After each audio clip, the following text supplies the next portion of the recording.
Hey guys, Lee here from Card Games United. I'm just going to take a second before I start this video to explain a couple things. If you're not interested in this channel at all and just stumbled upon like a Shadowverse video, feel free to skip to the game, which is going to start in a minute here. But I just wanted to explain this is going to be our first Shadowverse video, and I sort of didn't plan it out in any way. What happened was I encountered a bug while playing the game.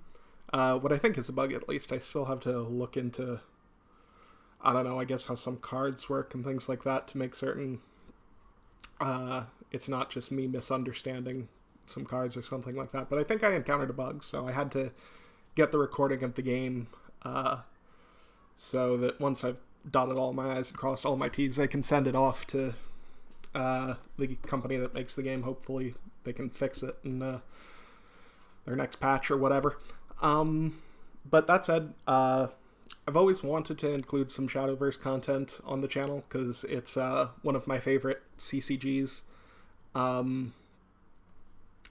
They're sort of caught up in the Red Shell controversy, which, if you haven't heard about that, some games on Steam have some spyware in them. And so don't download it through Steam right now, unless you don't care, because I also personally don't care, but that aside.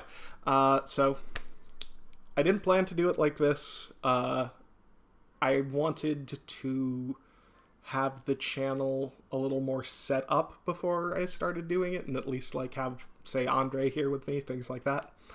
Because if anyone's watching this and is interested, we do plan on, trying to be a little more, I guess, professional with this channel, like make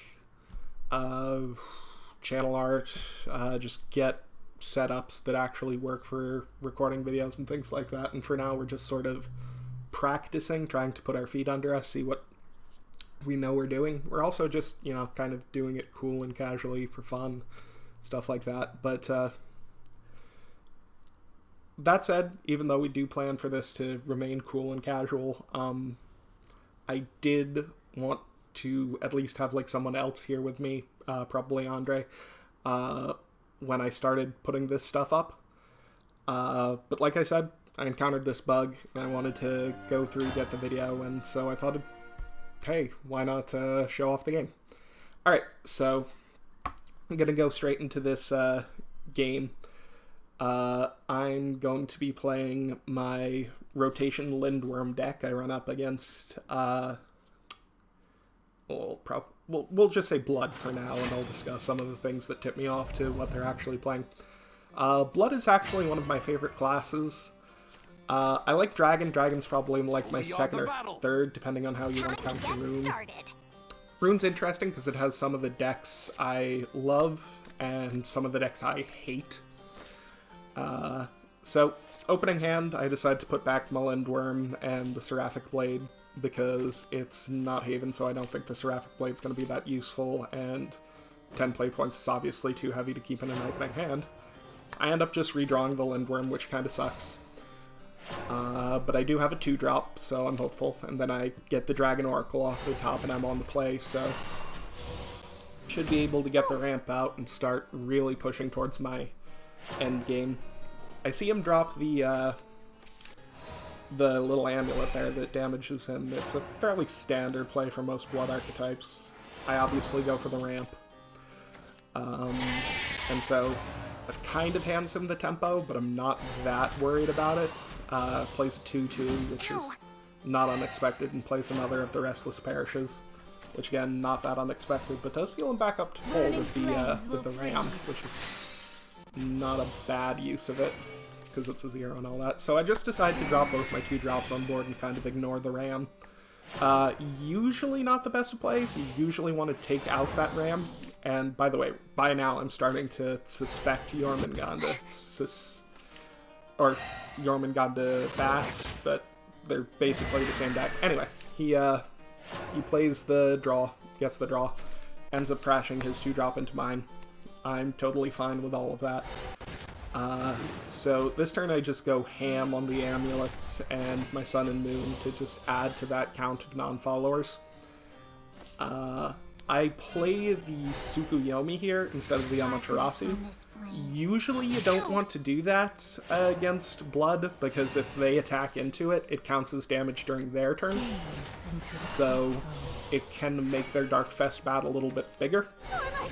But the idea is I had to start threatening, or else I just wasn't going to be in the game when they get to their big late game play. Because whether it was Darkfest Bat or it was Spawn of the Abyss or whatever, if they went into it before I was ready to Lindworm, that was just going to be the game and I was going to be done. It ends up being a good decision because now I can crash this Tsukuyomi into the Vera, and it counts as actual damage without having to use my Evolve, and then I can just push it off board with the White Frost. Then I decide to go for the Dragon Foresight to hopefully pull up a Zoe, and I do get one. I'm a little bummed about leaving this 2-1 on board, but my Amulet's going to heal me for 2 next turn anyway, so it's kind of a moot point. This Scorpius ends up being a pain in the butt, but the Vania, the Blood player, is starting to damage her itself, and that's good. I need to get it to... In my mind, I'm thinking 10 at the moment, but it ends up being 12 because I still have the Evolve. Anyway, I play the Tail Swing to lower the cost of the Zoe. I usually find it's better to lower the Zoe rather than put the Zoe back and hope to redraw it, because you can get into the emergency situation where, okay, I need to drop the Zoe now. So, once you get them, it's best to hang on to them. Anyway, he pulls out the Jormungand, which is sort of confirming the suspicions I have about his deck. I decided not to evolve on the last turn, just because I was worried how I would respond to Jormungand. I end up pulling the Tail Swing, so it doesn't matter anyway. I ramp just so I can set myself at 10, so if I absolutely have to play the Zoe, because he may have some sort of combo in hand that I don't know about. Anyway, this is the first part of the bug. I lower the cost of my Lindworm. So what you're going to notice in this next turn is he's going to do 3 damage to himself. And that's going to bring him down to 12, which is lethal range for an evolved Lindworm. At this point, I have played 9 non-followers, and not to spoil too much, but at the start of my next turn, I pulled the unaccelerated Zoe off the top of my deck, and I played the Zoe. And once I play that Zoe, I'm at 10. So I play the 9-mana Lindworm, thinking I'll be able to get the choose effect, because I'm at 10 non-followers now. But it doesn't activate for some reason. And I know some choose cards have, like, the wording, if you have at least 10 play points, or 2 play points, or whatever it originally costs. That specific wording is not on Lindworm, and I don't know if they meant to put it on Lindworm, or if it's just in the coding for choose, and they didn't double check all the cards. Just to hammer home the point, I immediately play another Lindworm next turn without playing any more non-followers, and I get the Iniquitous. And I evolve it and hit face for game. So, that was our first Shadowverse game on the channel.